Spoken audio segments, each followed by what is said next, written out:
지금 국힘에서는 여러 가지 이슈들이 연일 터지고 있습니다. 그런데 모처럼 한 목소리를 내는 이슈가 있는데 오세훈 서울시장이 서울시장 자격으로 국무회의에 참석을 했습니다. 부동산 이야기 좀 했는데 한성숙 총리는 그거 종이로 내라. 서면으로 내라. 이재명은 지금 그건 좀 입틀막을 했습니다. 입틀막 정부 아니랄까봐. 여기에 대해서 저는 근데 장동혁 대표 그릇이 크다고 다시 한번 느껴지는데요. 그렇게 자신을 괴롭혔던 오세훈 시장이지만 어떻게 서울시장이 부동산 이야기 하겠다는데 그걸 입틀막 할 수 있냐면서 이재명을 막 때리고 나섰거든요. 모처럼 국민의힘이 어쨌든 이 이재명의 국무회의를 향해서 포문을 같이 연 케이스인 것 같아요, 박사님. 이건 또 칭찬해줘야 될 부분이겠죠? 아니, 장동혁 대표는 칭찬해도 돼요. 네. 통 크다. 그 이야기 하는 겁니다. 네. 그런데 난 오세훈은 뭐 별로 칭찬할 생각이 안 들어요. 왜냐하면. 할 거면 그냥 시원하게 하고 오지. 보세요. 네. 그러니까요. 이 사람 서울시장 나갔을 때부터 자기가 서울시장 당선되면 국무회의 나가서 민심을 전하겠다고 공약처럼 얘기했잖아요. 그렇죠. 우리가 굉장히 분노했지만 이 대목에서 옛날에 윤석열 대통령 때 졸고 졸라가지고서 이재명이가 영수회담이 영수회담, 그때 장면을 우리가 떠올려야 돼요. 네. 그때 대통령이 야당 대표를 만난다고 하면 하다못해 이 초단위까지는 몰라도 분단위까지는 동선도 다 사전에 조율되고 그럼요. 어떤 말씀을 몇 분 한다 다 조율되잖아요. 네. 이재명이가 그 조율 과정에서 다 조율을 다 하는데 다 동감했을 거예요. 네. 합의했을 거예요. 그래 놓고는 완전히 안면 몰수하고 A4 갖고 가서 15분 동안 읽어 제꼈잖아요. 맞아요. 카메라가 다 돌고 있으니까 그 자리에서 윤석열 대통령이 자리를 박차고 일어나면은 지는 거고 그러니까 그냥 표정 하나 안 바뀌고 다 들어줬는데 그렇게 해서 이재명이는 지장사 한 거거든요. 그 당시에 우리 자유파 국민들은 아니 어떻게 저런 자가 저렇게 뻔뻔한 자가라고 분노했지만 종북 주사파 개딸들은 얼마나 환호했냐고요 그때. 예? 아니 그러니까 국무회의에서 민심을 전하겠다고 했으면 이재명이가 제재한다고 그냥 쑥 들어가가지고 이따가 끝날 무렵에 다시 한번 얘기하려다가 한성수이가 뭐라 그러니까 또 가만히 있고 나와서 뭐라고 그러고 이게 아니라는 거예요. 이거는 싸우는 사람의 자세가 아니야. 그렇지 않아요? 아니 지금 무슨 국무위원회 한 사람으로 거기 간 것도 아니고 선거 때 나는 서울시장이 되면 국무위원 회의에 참석을 요청해서 안 불러도 내가 요청을 해서 그 자리에 가서 민심을 전하겠다. 부동산 민심을 전하겠다고 했으면 어쨌든 15분까지는 못하더라도 5분이라도 해야지. 옆에서 보다 못한 이재명 똘마니가 입을 틀어막고 끌려내리면 끌려 나오는 한이 있다라 그렇게 해야 되는 거예요. 그게 뉴스죠. 그게 정치지. 서울시장이 입틀막에서 끌려 나오면 그게 진짜 이재명 정부를 망하게 할 수 있는 뉴스인 거잖아요. 그렇죠. 근데 이재명이나 그 국무원들이 절대 그렇게 못 하거든. 그렇죠. 네. 그렇게 해야 되는 거지. 이재명이처럼 뻔뻔하라고까지는 요구 안 해. 한 10분의 1 정도는 해야 될 거 아니야. 1분이라도. 그래 놓고 나오는데 장동혁 대표가 그래도 그 오세훈이 잘했다고 칭찬하니까 진짜 통은 크다. 제가 그렇게는 인정할게요. 아니 박민영 대변인. 예. 이재명은 우리 고성국 박사님 말씀처럼 혼자 준비한 걸 한 15분을 15분을 읽었어요. 제가 오세훈 시장이었다면 또는 우리 같은 생각을 하는 사람들이 그 자리에 있었다면 부동산 관련된 한 말씀 이게 아니라 이재명이 인사를 할 때 인사하든 나발이든 간에 준비된 거 그냥 한 5분이라도 읽어버리면 되는 거 아니에요? 그냥? 그렇지. 이재명도 무려 대통령이랑 영수회담을 하는데 하나도 합의되지 않은 얘기 내용 가져와가지고 그 15분 동안 읊고 간 거예요. 그때 저희가 진짜 다 부글부글, 제가 그때 대통령실 직원이었지 않습니까? 그렇네. 제가 그때 그 장면 보면서 진짜 부글부글 했거든요. 네. 일단 우리 쪽에도 좀 화가 났어요. 이런 정도를 사전에 다 통제를 할 수 있는 환경에서 영수회담을 했어야지. 일단 이제 그건 저희끼리 피드백을 한 거고. 근데 아무튼 이재명 입장에서는 되게 전략적으로 승부수를 던진 게 된 거예요. 근데 우리도 그럼 그렇게 할 수 있지 않습니까? 더군다나 지금 국무회의라고 하는 게 이재명이 얼마나 싸구려로 만들었어요. 그러니까 국무회의라고 하는 게 우리나라 최고 의사결정 기구지 않습니까? 근데 지금 무슨 뭐 저작거리 패싸움 하듯이 뭐 이렇게 막 생중계하면서 거기 댓글하는 사람들한테 이 1주택자 뭐 규제 뭐 중과세 어쩌고저쩌고 하면서 뭐 보팅을 하겠다 막 투표 던지면서 마치 그게 의견 수렴하는 것처럼 막 그렇게 장사를 하고 지금 이재명이 그런 식으로 이 국무회의의 위신을 땅바닥에 떨어뜨렸어요. 그러면은 그런 장면에 대해서 야당의 유일한 지금 국무회의 참석자 아닙니까? 서울시장이. 더군다나 부동산은 서울이 사실 부동산의 핵심 축 아니겠습니까? 심장과 같은 역할을 하는 게 이제 서울시정과 다 결부가 되는 것이 부동산 정책인데 이런 부분들에 대해서 그냥 멋쩍게 웃고만 나왔다라고 하는 게 저는 개인적으로 좀 아쉬웠고 일단 오세훈 시장 임기가 이재명보다 길어요. 그러니까 서울시장 임기가 이재명이 뭐 탄핵을 안 당한다고 하더라도 한 3달 깁니다. 그럼 조금 더 당당하게 여기 지금 계신 분들 다 저보다 빨리 가실 분들이고 저는 더 많은 민의를 지금 받아서 더 많은 민의를 대변해야 하는 입장인데 이 정도 얘기도 못합니까? 라고 조금 더 파이팅 넘치게 했을 수도 있지 않을까. 이준석 위원장 그렇게 하다가 결과적으로 쫓겨났지 않습니까? 근데 그 쫓겨난 것 자체가 또 서사가 되잖아요. 근데 이렇게 돼버리면 다음 국무회의 때도 예. 뭘 하기가 힘들어져요. 그렇죠. 그렇잖아요. 기세인데. 네, 기세거든. 네. 아니, 그거는 아쉽습니다. 아니, 네. 이재명이한테 그 입틀막 당한 것도 당한 거고, 그 한승수이가 뭐라고. 그러니까 총리가 그 한승수이한테 그 무슨 서류로 제출하세요 소리 듣고 나와가지고 뒷북 치듯이 내가 원래 이 얘기를 하려고 그랬다. 아유. 기자들한테 풀이나 하고. 예, 이렇게 할 거면은 차라리 쪽팔리니까 싸우지 말라. 아니 그 서류 제출하라는 건요. 이 공무원들이 악성 민원인 취급한 거예요. 나한테 얘기하지 말고 종이로 가져와라. 이 얘기를 한 건데. 화를 내야지. 아이고. 그 자리에서 화를 내야지. 총리 당신 뭐 하는 짓이냐 말이야. 예. 어? 총리는 국민에 의해 선출된 자리는 아니거든요. 그럼요. 아니거든. 아니, 서울시장이 훨씬 더 높은 자리예요, 네, 사실은. 아니 네. 그 정권 초에 이재명이 그 선출직 임명직 엄청 강조했잖아요. 맞아요. 이준석 네. 위원장은 임명직이라고 그렇게 무시를 하면서 선출직 공무원들 존중해야 된다. 근데 왜 서울시장 선출직인데 존중 안 합니까? 이거 좀 당당하게 좀 얘기했으면 좋았겠다. 아쉬움이 있습니다. 네, 그러나 우리 장동혁 대표 이번 국무회의 사태를 계기로 다시 한번 이재명을 때리는데 본인의 화력을 집중시키면서 좀 함께 싸우는 모습, 리더다운 모습을 보여줬습니다. 그러나 선을 긋는 모습도 분명합니다. 오늘 아침 인터뷰에서 한동훈 관련 이야기가 또 나오니까 보다 분명하게 한동훈이 안 되는 이유를 말했습니다. 안철수 의원의 법정 증언을 토대로 추경호와 국민의힘을 사지로 몰아놓고 갑자기 복당한다? 이게 무슨 논리냐. 그 법정 증언 이후로 복당에 대한 어떤 명분도 다 사라졌다. 그 이전에는 범죄 행위자라서 안 된다. 이건 단계 문제였고요. 여전히 범죄 행위로 제명된 거지만 이제는 본인이 한마디만 했어도 추경호 시장 재판이 완전히 달라졌을 거다. 그리고 추경호 시장 구속영장 때 우리가 밤새 다 같이 장동혁 대표도 거기 정의용 사무총장이랑 밤새 기다렸어요. 혹시 구속될까봐. 새벽에 구속영장 기각되고 포옹했던 장면이 저 아직 눈에 선하거든요. 그 고초를 안 겪을 수도 있었다. 그렇죠. 국민의힘을 내란정당이라고 밀어놓고 왜 내란정당에 복당하려고 하느냐. 굉장히 또 분명하게 선을 긋는 모습은 박사님 좀 어떻게 보셨습니까? 굉장히 중요한 대목인데요. 그러니까 추경호 원내대표가 당시 원내대표가 그 윤석열 대통령과 짜고 국회 계엄 해제 결의를 방해하기 위해서 의총 장소를 국회가 아니라 당사로 옮겼다 이거 아니에요. 네. 만약에 이런 그 좌파들이 덮어씌운 이 혐의가 재판부에 의해서 받아들여지면 당시 원내대표 추경호에 의해서 국민의힘 의원들이 다수 이른바 내란에 동조한 거가 되는 거예요. 그렇죠. 네. 그러면 이제 저 종북주사파들이 국민의힘을 내란 정당이라고 낙인 찍어 왔는데 이 낙인이 완성되는 거거든요. 그러면 곧바로 그 다음 스텝은 뭐냐면 저 종북주사파들이 헌법재판소에다가 내란 정당을 어떻게 정당으로 인정할 수 있냐, 정당 해산해달라라고 가져가는 거예요. 그러면 그렇게 해서 정당 해산 결정을 이 헌법재판소 좌파들이 일색인 헌법재판소가 결정을 하는 순간 당은 해체돼요. 그다음에 선거 대통령 선거 또는 총선 때 받은 이 국고보조금 다 토해내야 돼요. 그러니까 당이 완전히 공중분해되는 거거든.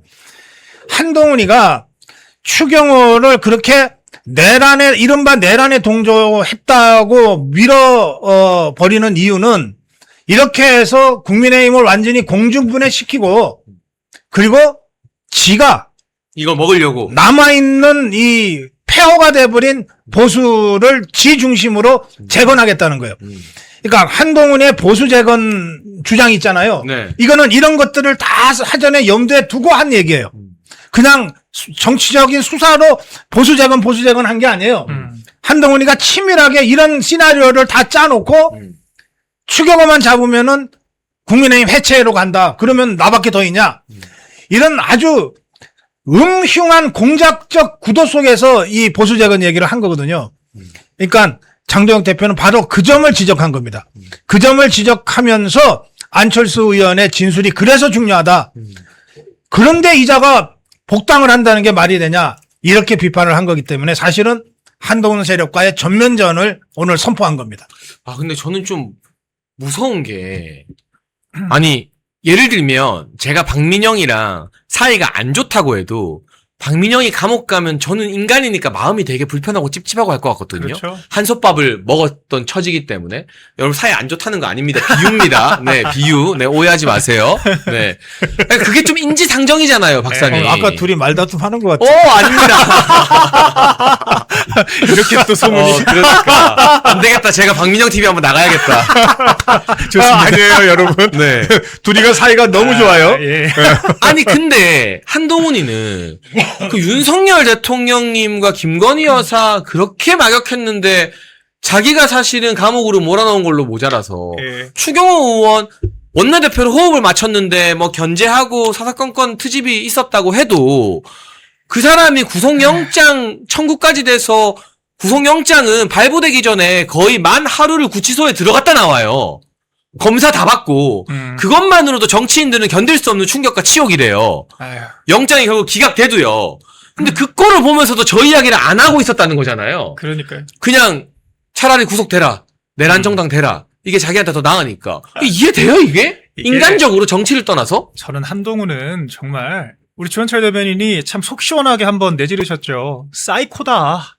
그러니까 제가 제 입으로는 차마 당직자로서 못하지만 저는 그 표현만큼 한동훈이라는 사람을 좀 정확하게 데피니션할 수 있는 표현이 뭐가 있을까 싶은 생각이 드는 게 아마 여러분들 기억하실 부분들이에요. 한동훈에 대해서 우리가 하나씩 알아가면 알아갈수록 야 이런 사람이 존재한단 말이야. 이렇게 사악하게 정치를 할 수 있단 말이야. 많이 느끼실 텐데 뭐 제가 뭐 계엄 가면 끝도 없으니까 탄핵 국면 때 이거 조선일보에서 법조 취재 기자가 직접 이야기를 했던 내용입니다. 이 헌법재판관, 보수재판관으로 분류되는 한 사람한테 한동훈이 접촉을 해서 탄핵시켜야 된다. 이런 이야기를 했다더라. 그런 썰이 있다는 거죠? 그 썰이 확인된 건 있다. 아니지만. 조선일보에서 네. 그 기자가 얘기한 거예요. 네. 네, 그런 썰이 있다. 뭐 굉장히 저는 가능성 있는 얘기라고 생각을 해요. 그리고 이제 계엄 사태 때도 이제 이준석 대표의 증언. 우린 다 혼비백산하고 있는데 한동훈이 나를 보고 웃더라. 씩 웃더라.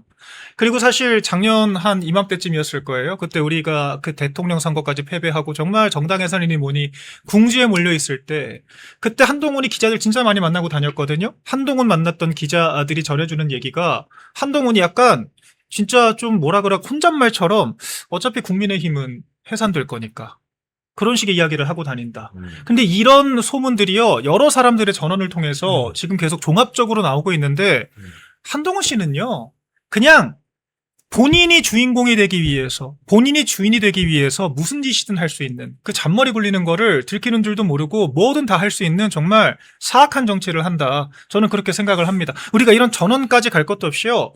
비상계엄 사태 그 혼란스러운 와중에 한동훈 씨는 탄핵 찬성한다고 했다가 반대한다고 했다가 나를 체포하려고 했어? 또 찬성으로 입장 바꾼 다음에 관저까지 들어가서 당의 권한 일임한다라고 하는 답변을 기어이 이끌어내고 나서 그 답변 하나를 빌미 잡아가지고 그 한덕수 국무총리와 쌍한 체제 국정운영하겠다라고 했던지 아닙니까? 한동훈의 모든 정치적인 동기는요. 남을 악마화하고 조직을 악마화하고 거기에 그 반대되는 안티테제로 빛나는 나 자신. 나는 계엄 막았어. 당신들은 계엄을 유발했고 당신들이 계엄을 옹호를 했고 이런 서사를 끊임없이 만들어내는 자예요. 그러니까 제가 2년 내내 일관되게 그 어떤 조직과도 같이 갈 수가 없다. 한동훈은 그렇게 이야기를 제가 말씀을 드리는 거고 그런 한동훈의 어떤 정말 나쁜 정치가 이번에 또 드러난 거죠. 한마디만 했으면 될 것을. 우리 국민의힘이 궁지에 몰렸을 때 아니다. 국회가 너무 소란스러워서 나도 당사로 오라고 얘기를 했다. 추경호 원내대표가 당사로 오라고 한 것은 상황이 그랬던 것이지 의도가 있었던 게 아니다. 한마디만 했으면 끝나는 거를요. 그러니까. 안철수 의원이 증언한 거를 본인이 왜 반박을 합니까? 여기서 다 들켜버린 거예요. 한동훈의 이런 속내들이. 그렇기 때문에 이 한동훈에 대한 비난 여론이 점점 커지는 게 아닌가.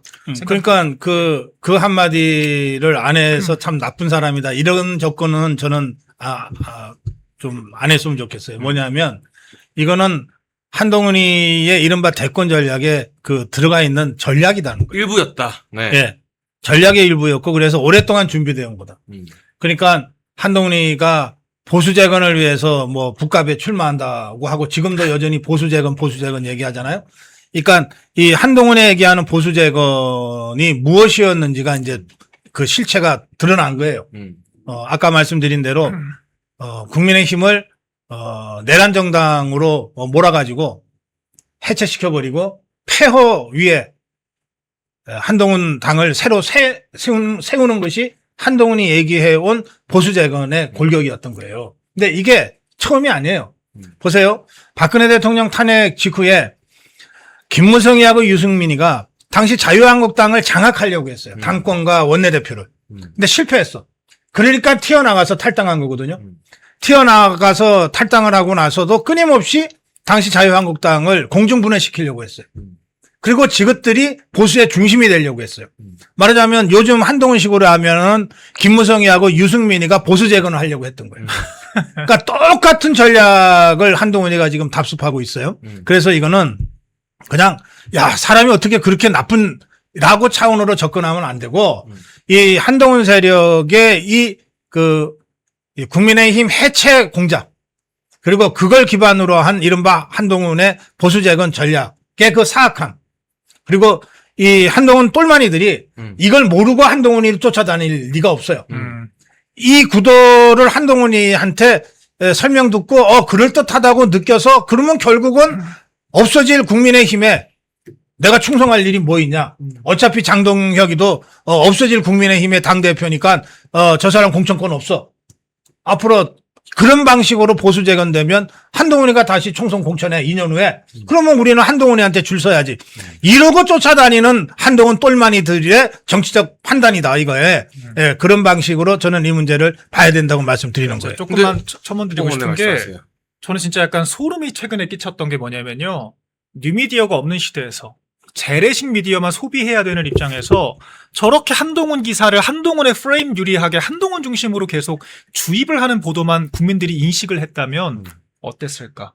한동훈의 이런 정말 이 사악한 속내가 전혀 알려지지 않은 상태에서 그저 한동훈이 개헌 막았다. 한동훈이 직언을 했다. 한동훈이 보수 재건할 적임자다. 이 얘기만 주입받았을 거예요. 그럼 딱 그 조중동식의 그런 프레임에 따라서 한동훈이 야 진짜 그 장래가 촉망한 개혁주자이자 쇄신파 소장파다. 그렇게 됐을 거라고 생각을 하니까 저는 진짜 소름이 끼치더라고요.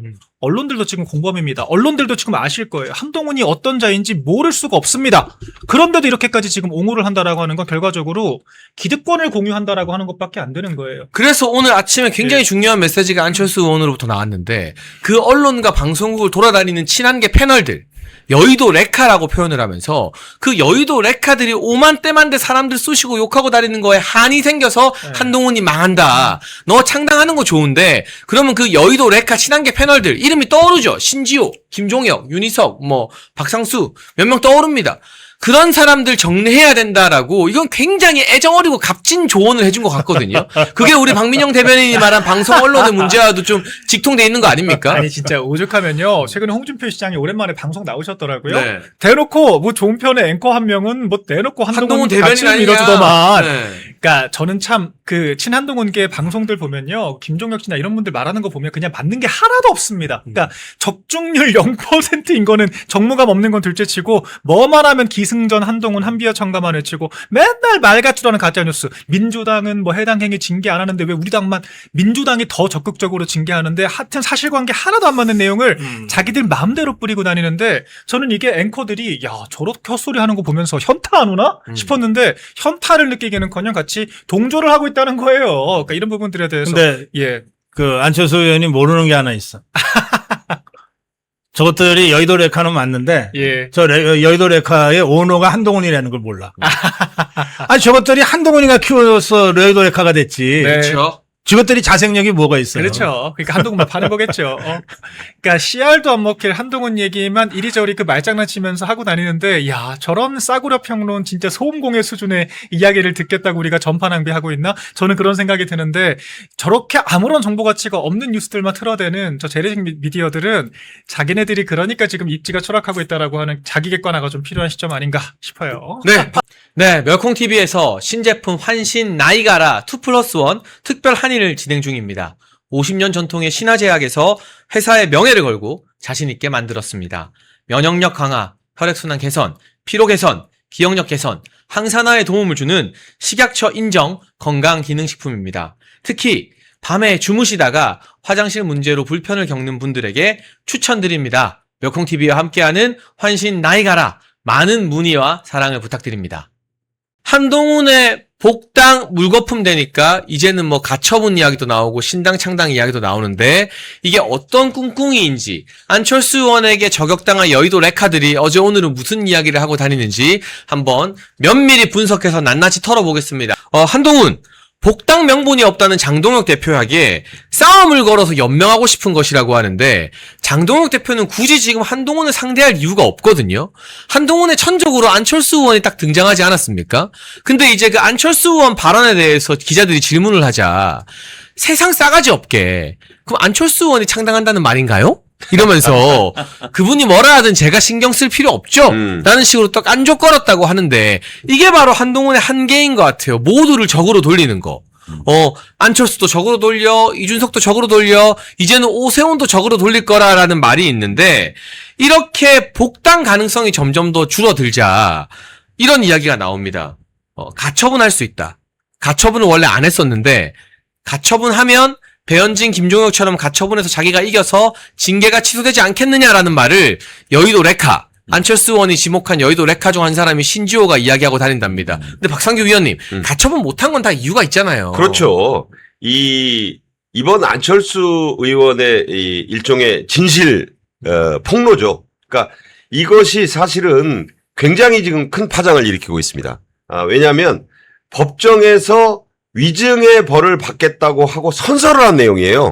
따라서 이것은 안철수 의원이 그 정치를 한 것이 아니고 진실을 공개한 거예요. 그래서 한지아가 이걸 그 방송에서 공격했다가, 아니 법정에서 무슨 정치를 하지 마라? 아니 법정에서 정치하는 사람이 누가 있어요? 큰일 납니다. 그래서 이 말 자체가 궁색해지니까 한지아는 바로 꼬리를 내렸죠. 사과를 하고 이과 출신답게 사과는 빨리 한 거는 그 평가를 해요. 저는 다만 이런 싸움은 걸면 안 된다라는 말씀을 드리고, 신지호 씨가 그 지금 여의도 레카 중에 대표적으로 지금 지목이 되고 있는데, 이 법원을 믿는 것 같아요. 가처분을 인용해 줄 것이다. 근데 제가 볼 때는 최근에 이 법원의 경향이 한동훈에게 결코 유리하지가 않습니다. 그렇죠. 그리고 당내 문제라는 것은 자꾸 정치의 사법화, 왜 자꾸 의원들이 배치들이 정치인들이 판사 앞으로 가져갑니까? 정치 사안을 자꾸 가처분으로 해서 해결하려는, 그러니까 이게 약간 로또 복권식이야. 만약에 이게 맞으면 다행이고 아니면 말고, 지금 이런 식으로 해서 그 창당 얘기하면서 또 무슨 가처분 얘기하면서 하면서 점점 본인의 그 입지만 줄이고 있다. 지금 제가 볼 때는요, 빨리 중앙윤리위원회의 이 징계 심의가 마무리돼야 돼요. 저는 맞습니다. 핀셋으로 빨리, 이거야말로 속전속결로 더 더워지기 전에 지금 초복 지났는데 중복 전에 좀 결론을 내렸으면 좋겠어요. 그래서 본보기로 조경태라든가 몇 명, 그러니까 범위를 넓히지 말고 대신에 이 징계 수위는 좀 세야 돼요. 제가 볼 때는 그냥 뭐 하나만한 징계를 하지 말고 범위를 좁히되 강하게. 예를 들어 당원권 한 2년짜리가 하나 나와야 되고 1년 정도를 몇 명 해가지고 나머지를 위축시키면 돼요. 그리고 나머지는 대사면, 톨레랑스, 기록하되 징계는 안 한다. 이렇게 해서 빨리 장동혁 대표가 결론을 내렸으면 좋겠다. 사실 장 대표가 결론 내리는 거 아니잖아요. 윤리가 하는 거죠. 네. 주 대변인님, 지금 복당이 막히게 생겼으니까 안철수 의원은 막 인신공격하다가 갑자기 가처분도 할 수 있다고 나오는 거, 요 속내는 좀 어떻게 분석하고 계세요? 친한계에서 저번에 이제 가처분 신청을 해가지고 좀 재미를 봤었는데, 네. 그 이번에는 제가 알기로 그런 실수를 안 하기 위해서 아주 차분하게 준비하고 있습니다. 네. 그래서 빈틈없이 준비를 해서 징계위원회를 열어가지고 합리적인 근거에 의해서 빼도 박도 못하도록 결정을 할 것이고요. 그 다음에 소송 대리 자체를 저번에 팀이 아니라 별도의 팀을 꾸려가지고 하려고 준비하고 있는 것으로 알고 있습니다. 따라서 가처분 신청을 한들 이번에는 방어를 뚫을 수가 없을 것이다. 이렇게 예상을 하고 있고요. 조금 시간이 느려진 이유는 제가 알기로 일정 조정이 좀 원활하지 않은 것으로 알고 있어요. 무슨 특별한 사유가 있는 것이 아니고 일부 의원님들이 아마 출장을 가신 걸로 알고 있는데 그 일정 때문에 지금 늦춰지는 것으로 알고 있습니다. 따라서 일정은 조속히 잡힐 것이고 출장이 끝나는 대로 그에 합당한 처벌은 아주 가중한 처벌이 내릴 것으로 알고 있습니다. 그래서 확장을 할지 안 할지는 잘 모르겠지만 아마 안 한다고 해도 확실하게 해당 행위를 하신 분들은 단호한 처벌을 받고 다시는 당에 발을 못 붙이는 수준의 징계가 있을 것으로 생각을 하고요. 제가 이 안철수 의원의 단어 선택, 난 진짜 박수를 쳤어요.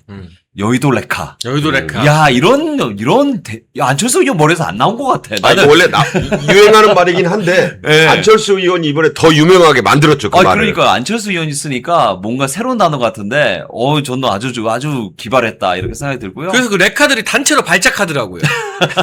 자기들 편한 유튜브 나와가지고 내가 레카냐, 너 레카 맞아라고 제가 대신 말해주고 싶은데. 그 사람들 레카 맞죠. 그 다들 인정을 하던데요. 다른 패널들이. 그리고 오늘 그 중앙일보였나요? 그 허진 정치부 차장 기자가 여의도 레카들에 대해서 기자들도 학을 떼고 있다. 맞습니다. 그 친한계 스피커들 좀 자제시킬 필요가 있다라고 맞아요. 이야기를 하더라고요. 순전히 뭐라 그러죠? 언론 학폭이에요. 이지매입니다. 한 명을 한 이름만 나오면 조금이라도 손톱만큼이라도 네거티브한 게 나오면 다들 몰려와서 한 명을 죽도록 지어패거든요. 그러니까 이 레카가 당해보신 분은 알지만 분명히 없어요. 그런데 사고만 나면 경찰 무전망까지 다 도청하다시피 해가지고 5분 안에 막 여러 대가 오잖아요. 그런 것처럼 이 여의도 레카들이 보면 지금 패널 구성에 대해서 제가 여러 번 말씀을 드리지만 이거는 공정은커녕 방송의 기본적 요건도 안 돼 있어요. 그러니까 무슨 보수 패널이라고 한 사람이 당직자도 아닐 뿐만 아니라 전부 한동훈계니까 오히려 더불어민주당 입장을 대변하는 사람이 당황해 하더라고. 더 세게 얘기하니까. 한동훈 계일뿐만이 아니라 제가 듣는 정보에 의하면 일부 패널들은 한동훈에 의해서 지원도 받는다고 해요. 여러 형태. 이른바 한동훈 장학생입니까? 네, 컨설팅 계약도 있고. 그래서 제가 이진숙 의원에게 좀 제안을 드렸는데 언론 선진화법 이래가지고 패널들이 나올 때 자기가 혹시나 후원을 받으면 이를 공개하지 않을 경우에 형사처벌 받는 조항을 넣어야 된다. 왜냐면 본인이 중립적인 것처럼 하고 나와가지고 특정 정치인을 쉴드를 치고 이렇게 하는 것은 사실 국민들을 호도하는 것입니다. 그렇죠. 그거는 불법 광고 행위나 마찬가지예요. 우리 유튜브에서도 광고 찍으면 광고라고 이야기를 하지 않습니까? 그 이유는 소비자들에게 시청자들에게 정확한 정보를 줄 수 있는 객관적인 시선으로 볼 수 있는 그 기회를 제공하는 것인데 본인이 중립이라고 하면서 실제로는 장학금을 받고 나와가지고 그 특정 정치인을 위해서 일을 한다. 이거 심각한 상황입니다. 그리고요, 예전에 제가 기자 일선의 정치부도 하고 할 때 보면 당에서 그 언론사를 항의 방문도 좀 하고 그래야 돼요. 그래서 이 패널에 대해서도 최소한 제1야당의 입장을 대변하는 패널을 좀 써야 된다. 그럼요. 그걸 얘기를 해야 돼요. 그냥, 그러려니, 지금 기울어진 운동장 정도가 아니라 완전히 이제 장악이 됐는데, 그걸 그대로 놔두면, 이래도 되나보다 하고, 더욱 그냥 그 패널진을 그렇게 운용을 합니다. 그래서, 이 과방위의 지금 어때요? 국회가 제대로 운용은 안 되고 있습니다만, 전직 언론인 출신이 됐든, 아니면 많이 있잖아요, 지금 국민의힘에도.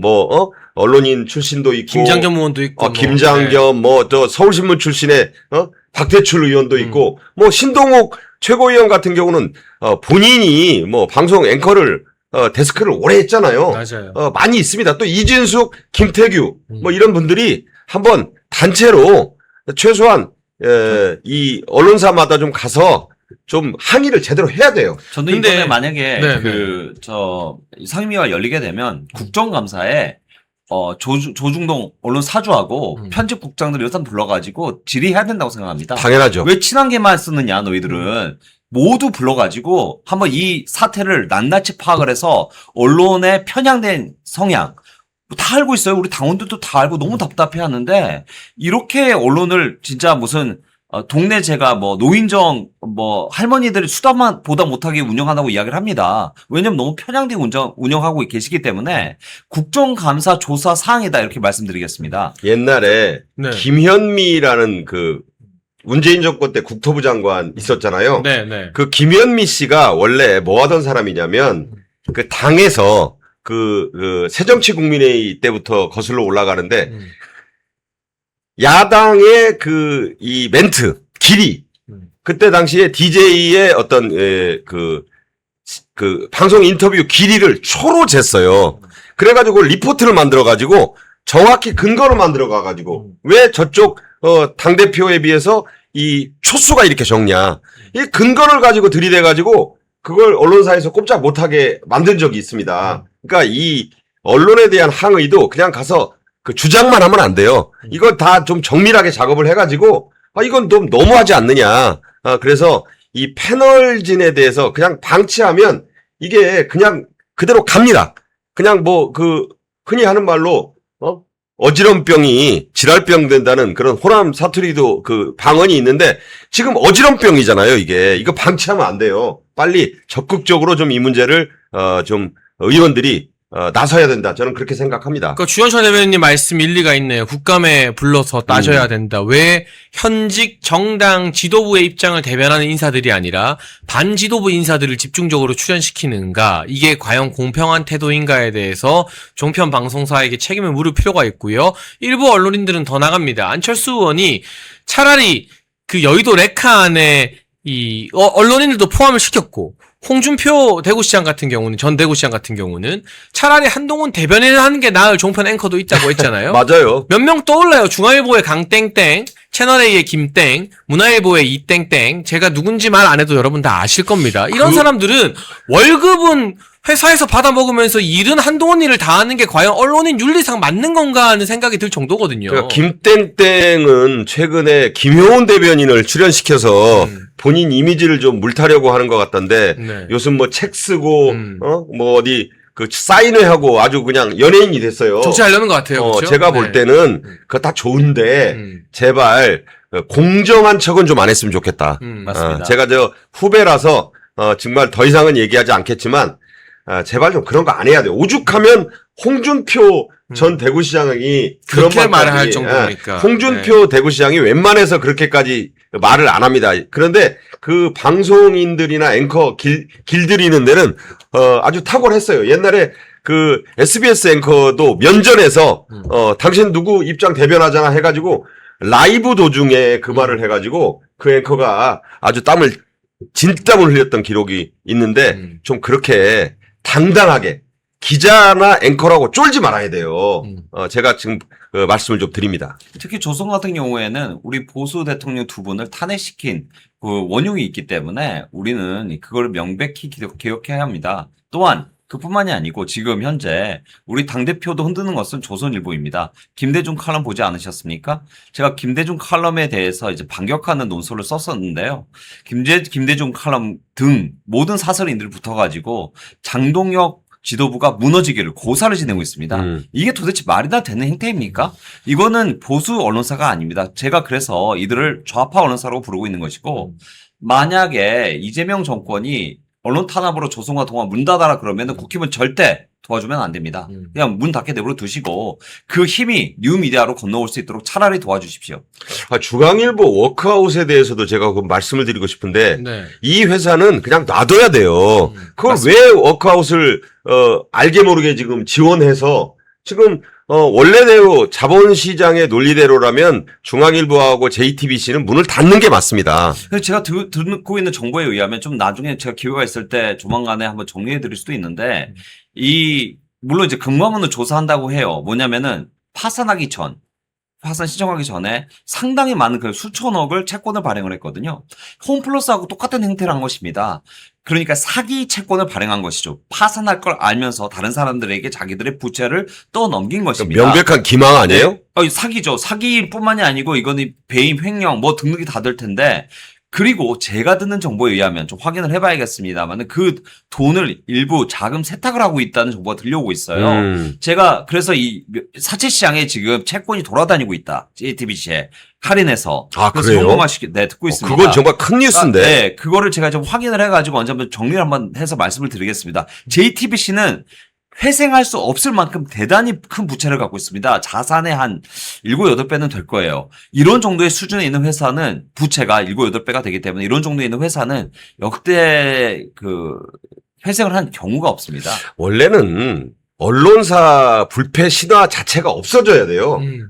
대마불사라는 말이 바둑 용어에 있는데 대마는 잡히자고 있는 겁니다. 네.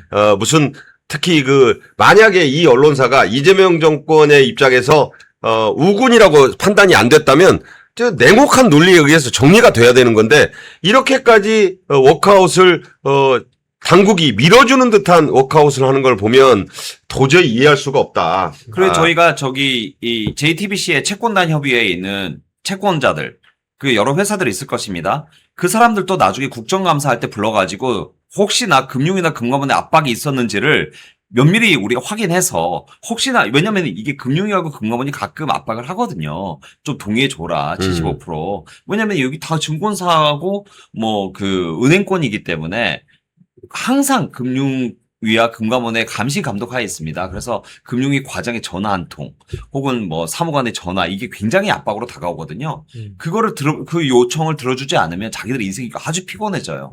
그래서 그런 압박이 있었을 수도 있습니다. 따라서 우리는 그것들을 다 국정감사에서 확인을 할 필요가 있고 자금 세탁이 있는지 여부 등도 좀 확인을 해서 저희가 나중에 한번 다뤄보도록 하겠습니다. 주현철 우리 이제 전 대변인이라고 불러도 되고 아니, 대변인 아직은 사표가 없으니까. 대변인이 중요한 게 아니라 빨리 국회에 들어가셔야 될 것 같아.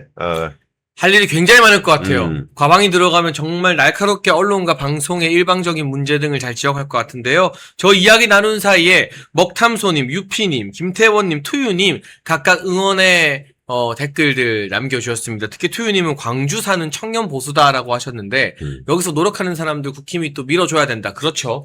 그 척박한 곳에서 노력하는 분들을 그게 더 힘들어요. 네, 그런 분들을 비례대표 넣어야죠. 그럼요. 비례대표 했던 사람 정말 맥락 없이 또 넣고 자기 그냥 추종하고 가방 못지할 사람들 비례대표 넣는 게 아니라 네. 맞습니다. 저희가 지금 한동훈 복당 불가 가처분 어쩌고 저쩌고 이야기하지만 아무 의미 없다는 이야기까지 나누고 있는데요. 기본적으로 가처분을 가게 되면 배현진 김종혁 사건과 달리 법원에서 그러면 그 가족들 댓글 진짜 누가 쓴 거냐 IP 까보자고 할 겁니다. 그게 무서워서라도 한동훈은 절대 가처분을 못하는 거예요. 이거는 이제 음주 방송으로 무리를 빚었던 신지호 씨의 뻥카다. 네, 음주 방송 경력 어디 안 간다라는 말씀을 제가 드리고 싶네요. 거기 성재준도 음주운전에 얼마 전에 했다는데 거기도 음주 약간 패밀리네요. 친한계 스피커들의 전통인가 보죠. 술 좋아합니다. 미국 대사가 갑자기 우리나라에 들어왔다. 이건 뭔가 굉장히 심각한 일이 미국에서 벌어지고 있다는 뜻이거든요.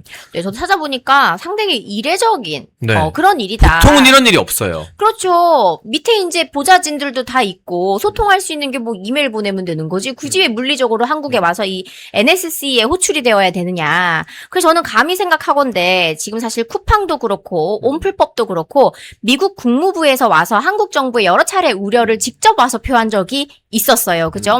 세라비 로저스도 왔었고. 그러다 보니까 이게 점점 쌓였는데 그러면 한국 정부에서는 이 한미 팩트시트에 있는 이 내용들을 얼마만큼 이행을 했는지를 계속해서 이제 추적을 하고 있을 거 아닙니까? 실제로 대미 투자금을 어느 정도 집행을 했는지도 봐야 되는 것이고 그리고 그 팩트시트에 있는 여러 가지 조항들을 성실 이행을 하고 있는지를 봐야 될 것이고 그러면은 물론 미국 편을 들고 싶진 않아요. 왜냐면 우리나라 이익이 중요하니까. 그런데 저렇게 합의문을 저렇게 쉽게 미국에서 원하는 조건대로 술렁술렁 써줄 거면 그러면 줄 거 주고 받을 거도 잘 받아와야 되는 거 아닙니까? 우리나라의 이익을 대변해야 되는 게 정부인데. 근데 지금 우리 정부가 하는 거 보면은 중요한 기밀은 꽁꽁 감춰두고 있는 것 같은데 뭔가 미국에서는 계속 기운이 심상치가 않잖아요. 그러다가 지금 주미대사가 이례적으로 호출되어져 와가지고 NSC에 이제 회의에 들어갔고.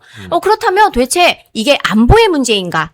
아니면은 뭐 슈퍼 301조를 지금 만지작거리고 있는 건가 미국에서 여러 가지 경제 제재나 아니면은 안보의 위협 같은 것들을 국민들이 이제 느끼기 시작을 한다는 거거든요. 그러니까 정부에서는 빨리 이것이 어떤 문제인지를 밝혀야 된다고 생각을 하는데 저는 이 대미 관계에 대해서는요. 제가 아는 평론가들 중에서 가장 전문가가 제 옆에 계신 분이 계십니다. 박상규 위원님. 예, 제가 아침에 직설 보면서 공부하고 방송하거든요. 단도직입적으로 한번 여쭤볼게요. 네네. 박상규 위원님, 강경화가 한국으로 긴급히 왔어요. 그러면서 무슨 말을 했냐면 현장과 본부의 인식이 다르다.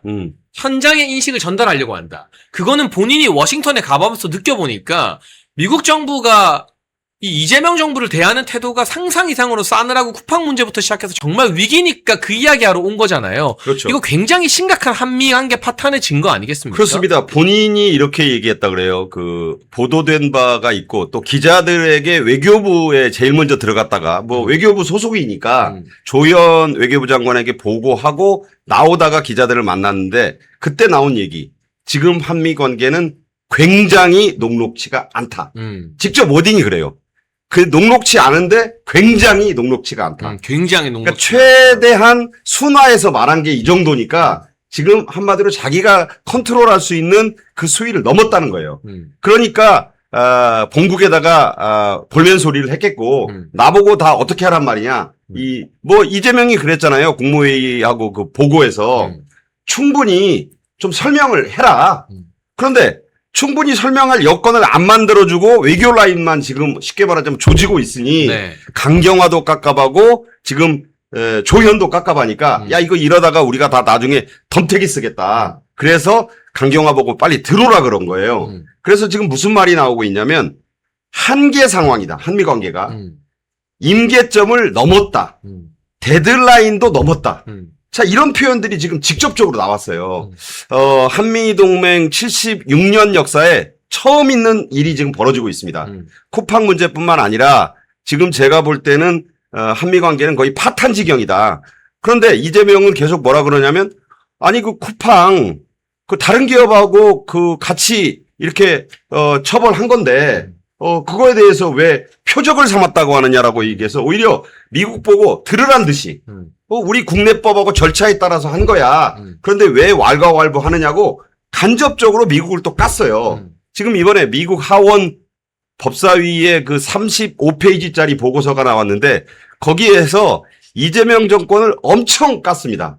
거기에 뭐 중국에 그 노트북을 넘겨줬다. 그걸 이재명이 보고받아서 알고 있다. 굉장히 이례적인 일이에요. 그럼요. 곳에서 공식적으로 한국을 까는 게. 네. 국정원장도 개입했다. 뭐 이런 내용이 다 들어있는데 이거를 어떻게든지 순화시키고 막아보려고 로비 자금 엄청 썼어요. 강경화가 그거 한다고 열심히 그동안 몇 달 뛰었고 그런데 전혀 단 한 줄도 반영을 못 시킨 거예요.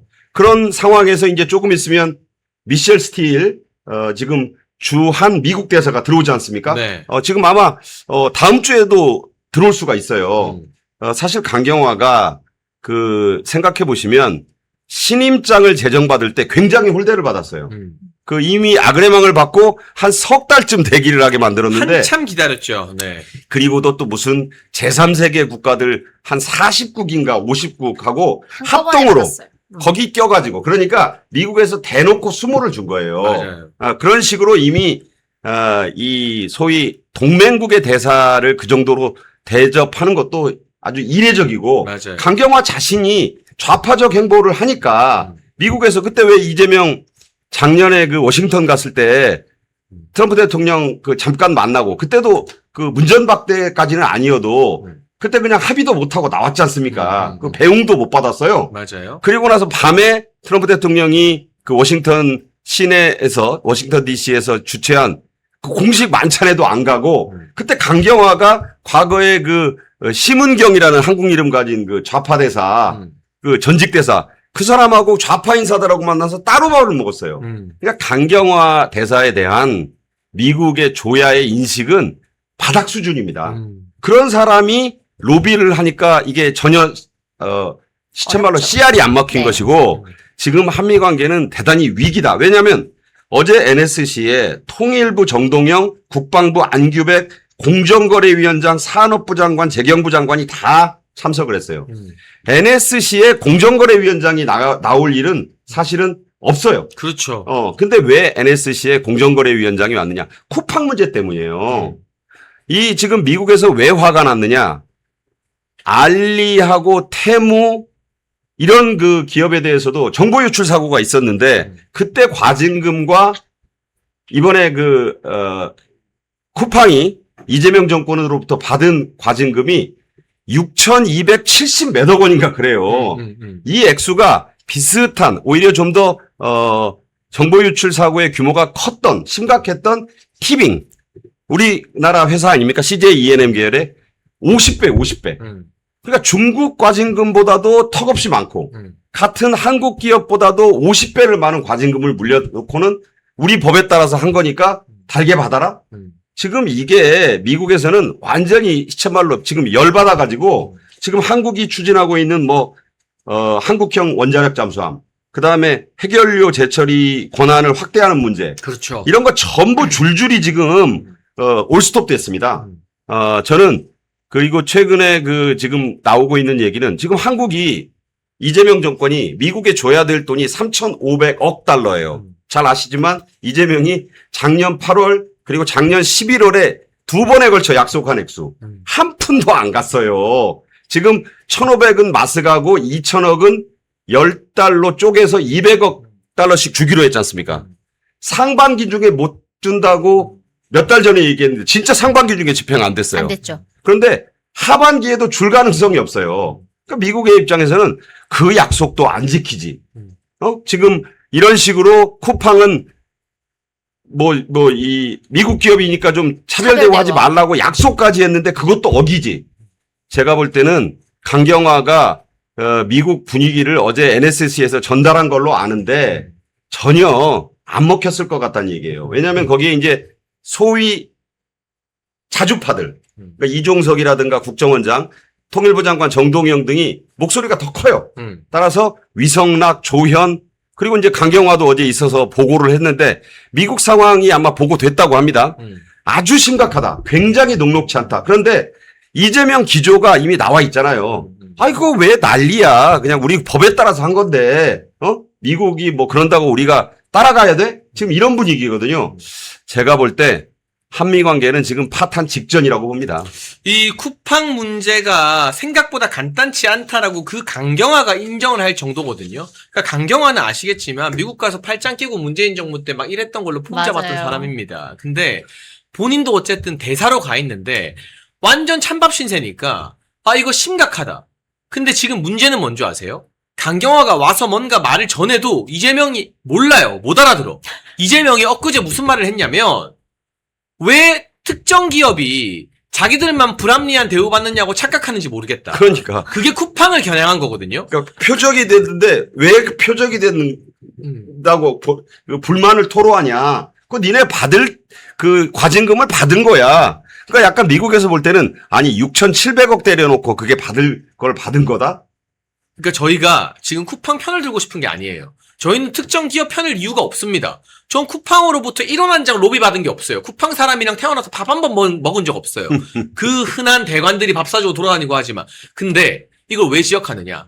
이것 때문에 한미관계 파탄나면 안보, 외교역, 경제, 예를 들면 쿠팡에 대한 어떤 이 공정위 과징금을 미국에서 보복으로 받아들이면 우리 삼성과 하이닉스에 대해서도 경제 보복을 할 수 있는 가능성이 언급되고 있거든요. 그러면 정말 심각하니까 우리가 이 문제를 제기하는 거 아니겠습니까, 대변인님? 맞습니다. 지금 현재 보면은 이재명 대통령의 화법이 문제가 많아요.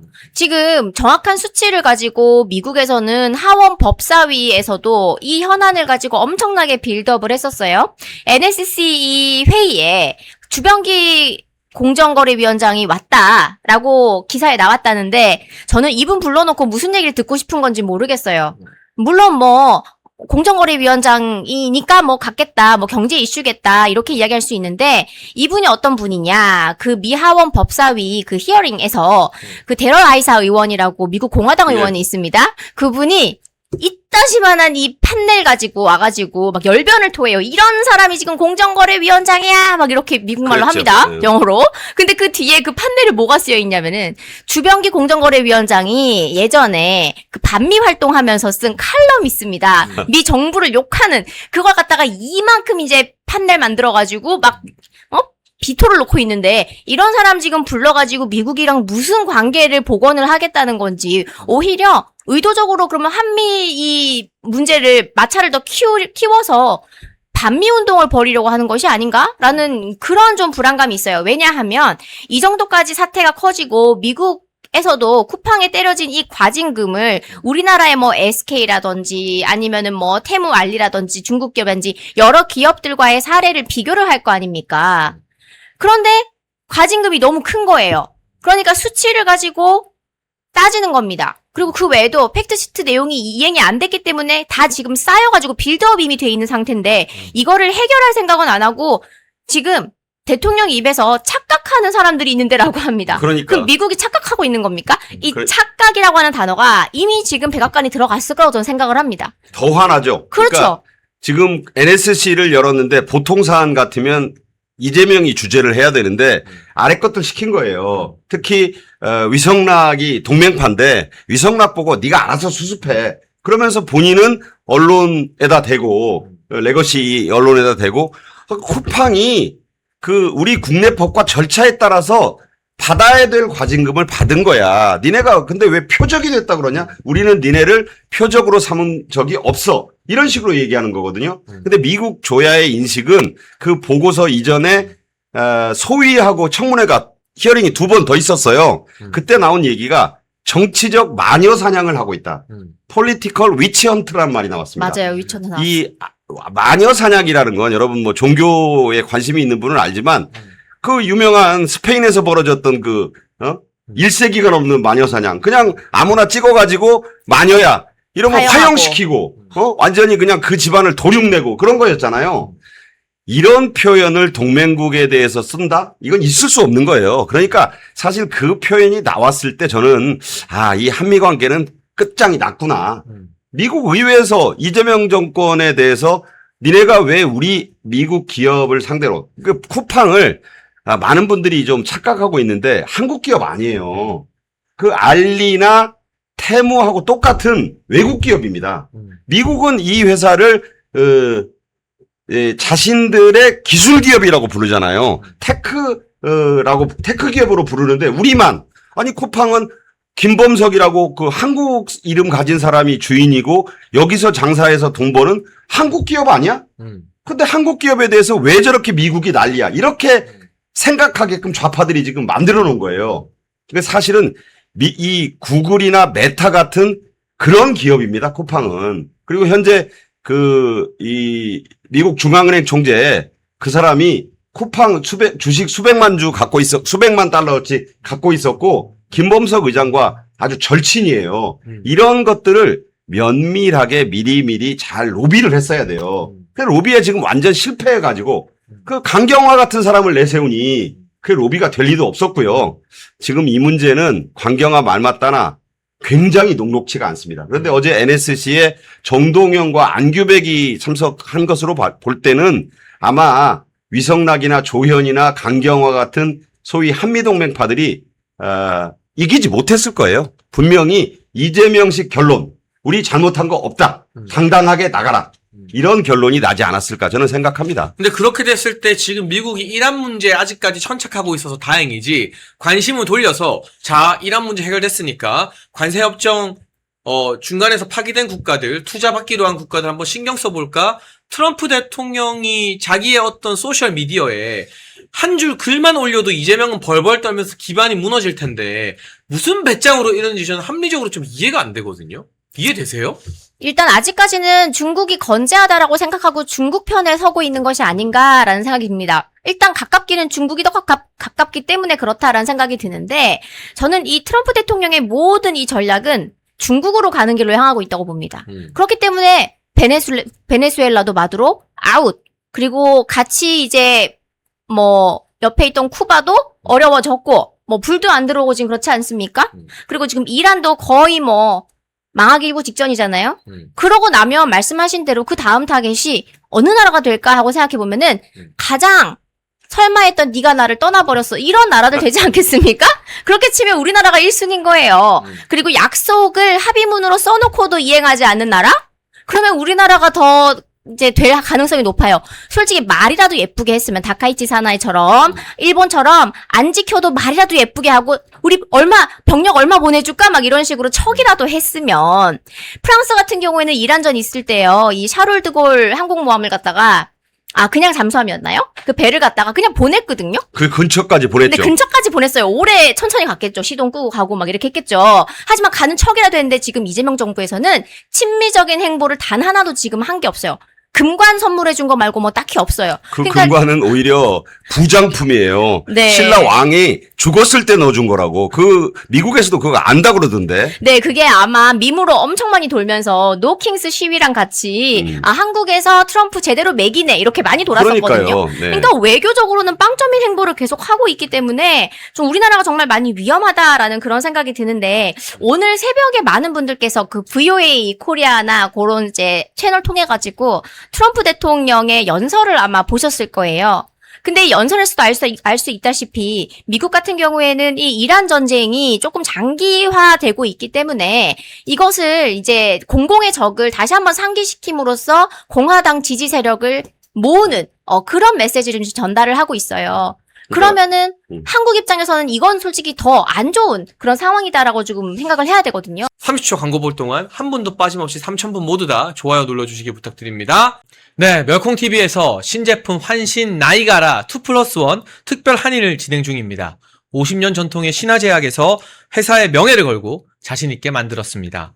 면역력 강화, 혈액순환 개선, 피로 개선, 기억력 개선, 항산화에 도움을 주는 식약처 인정 건강기능식품입니다. 특히 밤에 주무시다가 화장실 문제로 불편을 겪는 분들에게 추천드립니다. 멸콩TV와 함께하는 환신 나이가라 많은 문의와 사랑을 부탁드립니다.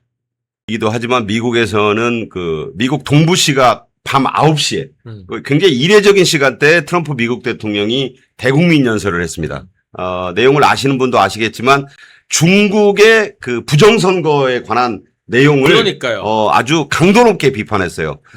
증거를 제시하지는 못했다라고 또 좌파 언론들은 그 지적을 했지만 미국 대통령이 장시간에 걸쳐서 거의 황금 시간대에 네. 이런 얘기를 하면서 외국 중국의 부정선거의 어떤 그 증거를 그러니까 본인이 떨어질 때 2020년. 2020년에 그 선거 당시에 중국이 개입해가지고 2억 명이 넘는 미국 유권자의 정보를 해킹해갔다.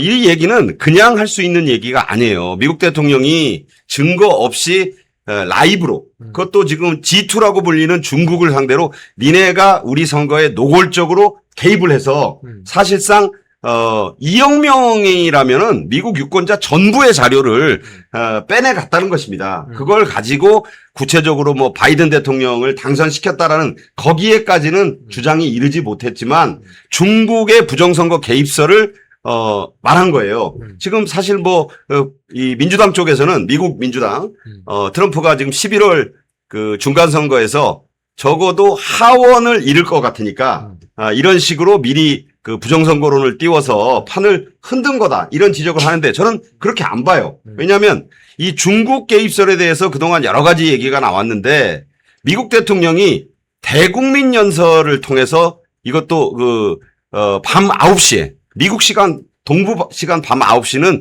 아시는 분은 아시지만 굉장히 황금 시간대예요.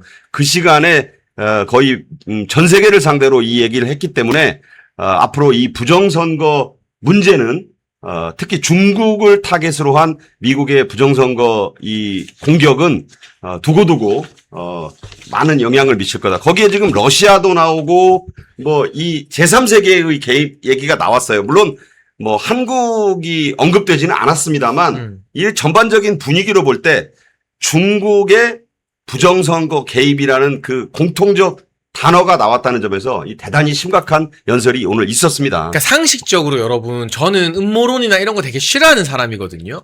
근데요, 막 이상한 무슨 계획, 게이트 막 이런 거 다 떠나서요.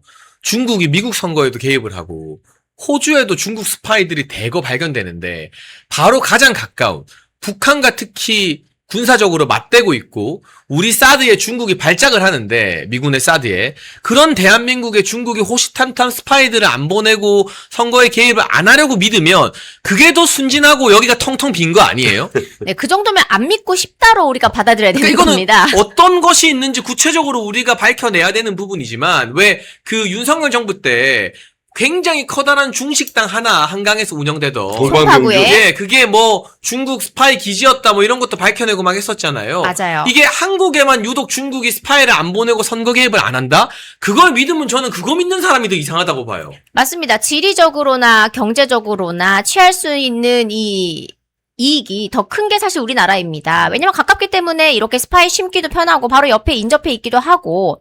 그래서 저는 이 사태에 대해서는요. 우리가 이제 더 이상은 좀 눈 가리고 가만히 있을 땐 아닌 것 같다. 전 국민들이 궁금해하는 부분이 지금 캐나다 같은 경우도 벌써 몇 년 전에 의회 보고서가 나온 바가 있습니다. 중국에서 이런 댓글 부대를 풀어가지고 여론을 조작해서 선거 결과에 영향을 미쳤다라는 것이 캐나다 의회 조사 보고서에 나와 있어요. 그게 벌써 2023년 정도 된 걸 제가 기억을 하는데 그 정도로 캐나다, 호주 그리고 미국 본토까지 이런 문제가 있다고 하면 당연히 우리나라도 생각을 해봐야 되는 것이고 실제로 그 윤석열 대통령 탄핵 재판 때 보면은요 국정원 3차장이나 이런 여러 전문가가 나와서 증언을 하는 것들이 있습니다. 네. 지금 한번 다시 보시면은 우리가 이 올곡에 많이 가시잖아요. 지금의 이 선관위의 무능, 부실 이슈에 더불어서 이러한 이 사이버상에 일어날 수 있는 모든 문제점 같은 것들을 지금 그 영상을 다시 보시고 나면은 뭔가 우리가 좀 그림이 맞아 들어간다는 생각을 아마 하실 것 같다라고 말씀드리고 싶고, 트럼프 대통령이 이런 전산상의 해킹 문제나 오류 문제 같은 것들을 지적한 것이 이번이 처음이 아닙니다.